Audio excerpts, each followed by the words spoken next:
So people were gassed about this, and over the moon about this, and then somehow a massive nuke drop bringing this. Oh, come on! How could this happen? Given the outcry that people had of Liberty Falls, the second Zombies map that BO6 will launch with, let's take a look back at what Zombies was and what made it so good. World at War brought the first ever Zombies map, Nacht der Untoten. Originally, it was just a bonus thing that you unlocked after beating the campaign made by a small number of developers. It quickly gained massive popularity though, and eventually DLC zombie maps were added. Verrucht included perks, which boosted your chances of survival in the mode. Then Shinonuma released, bringing the first ever new wonder weapon, the Wonder Waff. Der Riese followed and brought the feature to Pack-a-Punch, so now regular weapons could last much longer without relying on the ray gun or the Waff. Back then, you had to really dig for Easter eggs to piece together a story. You even had to listen to the dialogue from our main characters to understand what was actually going on. Enter BO1, Kiener der Toten, greatest zombies map of all time. It's probably the map that popularized the game mode. It was a rather standard map, but it brought the Thunder Gun, which is still considered as one of the best wonder weapons of all time. It is again here where the story is still given in fragments, considering how when you go to Pack-a-Punch, you are sometimes teleported to Samantha's room, regular and demonic versions of it as well. The bonus additional map, 5, was incredible and underappreciated. I mean, playing as 2 US presidents in the Pentagon? Come on! DLC brought Ascension, Shangri-La, Call of the Dead, the most underrated map, Moon, and the World at War remasters. The key thing I want to add is how Ascension brought to the mix the main Easter egg quests, a series of secret steps that the player needs to figure out to complete the map. And this is when the mode started to have a full narrative attached, especially since you blow up Earth at the end. Let's go to Black Ops 2. Now, I only actually ever played Transit because after the travesty that it was, I just lost interest in the mode. Plus, I didn't want to bother my parents to buy the DLC maps. Transit was just too annoying, too big, and just a drag to play. Why'd have to make such an effort to open Pack-a-Punch and make the jet gun only for it to break in a few seconds, and for God's sake, screw the denizens. I didn't play any of the DLC maps. That includes Origins and Mob of the Dead. I played Origins in Black Ops 3, but I have still never even touched Mob of the Dead. Yeah, I know, bring it on. Anyways, Origins revived the drought that Zombies went through, and while it had that controversial ass ending, what was on the horizon changed the mode forever. Black Ops 3. To put it simply, it had the best Zombies mode. It was the golden age. Some people even consider it the best COD game. That being said, the launch map Shadows of Evil was actually not met with positive reception at first. People were confused at the whole Cthulhu influence everywhere and the separate rituals to get Pack-a-Punch. It was kind of overwhelming. The fact that you turn into an octopus monster made everyone lose their minds. But nowadays, some people consider this the best Zombies map of all time. This is gonna be important later. The DLC maps that were released, however, is what sold everyone on this game. Der Eisendrak, considered also to be the best map of all time, hit the game, and it was an instant hit. The 4 elemental bows and the incredible Easter egg quest,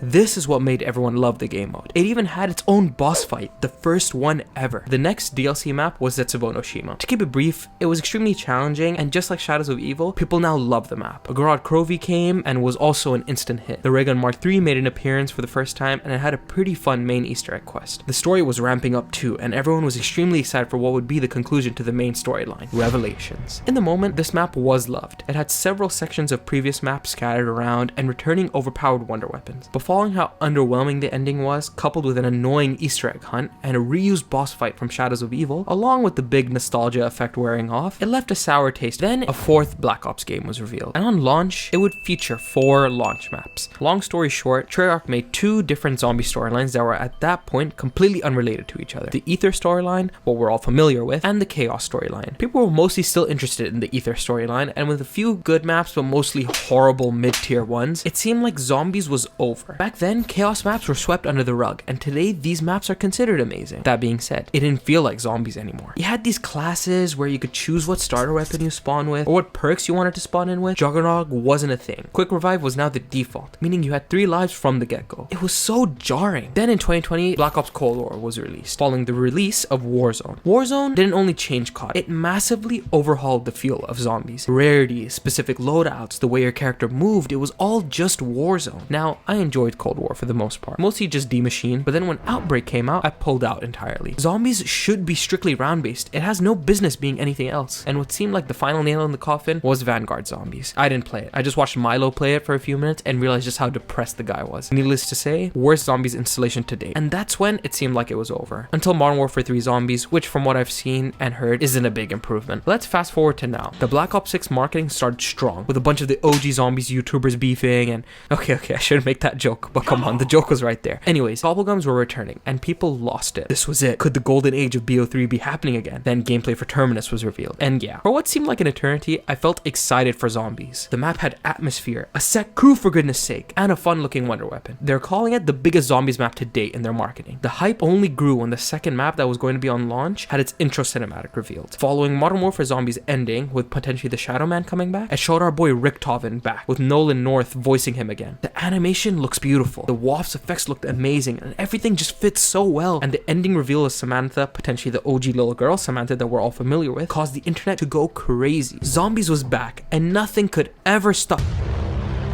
I'm literally shaking. I'm so fucking upset. So Cod Next had a bunch of YouTubers go out to play the new Zombies map. And I've never seen the hype die down faster for any game ever. I could see it in the chat. Everyone was spamming L's and F's. There were a couple of problems. The map looked extremely bland. There was no color. And what Milo likes to say is that it doesn't have aura. It looked like multiplayer. And that's already a bad sign. It was just streets and nothing more. There was no quest to unlock Pack-a-Punch. No quest to get the jet gun, the wonder weapon of the map. And worst of all, it looked far too easy. So, what happened to the hype of BO6 Zombies? It comes down to a few things, but one thing mostly, the marketing. Treyarch said this map would be significantly more challenging than Cold War, and you had non-zombie YouTubers getting an average of around 50. Duke Dennis? Yes, Duke Dennis. Also, look at the intro cinematic. It looks extremely story driven, and there isn't even a set crew in the map. Also, remember how I said it was a multiplayer map? Well, the Cod Next event actually had players start the event by playing a multiplayer map, which had the Liberty Balls Zombies map in it. It's the same map, so already people are gonna notice that it wasn't just zombies. Now, despite all these issues, I recognize that this is an unfinished build. Easter eggs and the main quest were disabled, and so people are already hoping that there's an underground portion that can bring out the aura that Terminus has. I hope that's the case, but I'm gonna be real, I just don't see that happening. If that's such a big portion of the map, surely Treyarch foresaw that people would not take to just seeing the top portion kindly. But then again, the marketing during that event had extremely poor decision making. Just remember that this is how it goes with every new Zombies title. Well, back then anyway. When Shadow was released, people hated it. People hated its complexity and the whole mystic monsters aspect. I remember people saying, what happened to Zombies? Now it's just aliens and monsters. But guess what? It's what made the game mode boom in popularity, and people loved where the storyline headed. That map is now up there as top 3 maps of all time. I hope Liberty Balls has the same effect, and hopefully at launch, there are big changes that brings back that Zombies feeling and kind of extinguishes more of that Warzone feeling. I'll be honest, ever since Warzone and Modern Warfare came out, every single COD feels the exact same. Black Ops 6, however, due to the Omni movement, looks like a big change. I haven't played it, I'm just saying what I can see and basing it on what those who have played it have said. So when I see armor plates making for players to die in 16 hits, weapon loadouts, I can say confidently that it's just not Zombies. There's no longer weapon progression. 2, 3, 4, 5, at least 5 shakes. I just went for 10, and now, oh, would you like some of this on your that?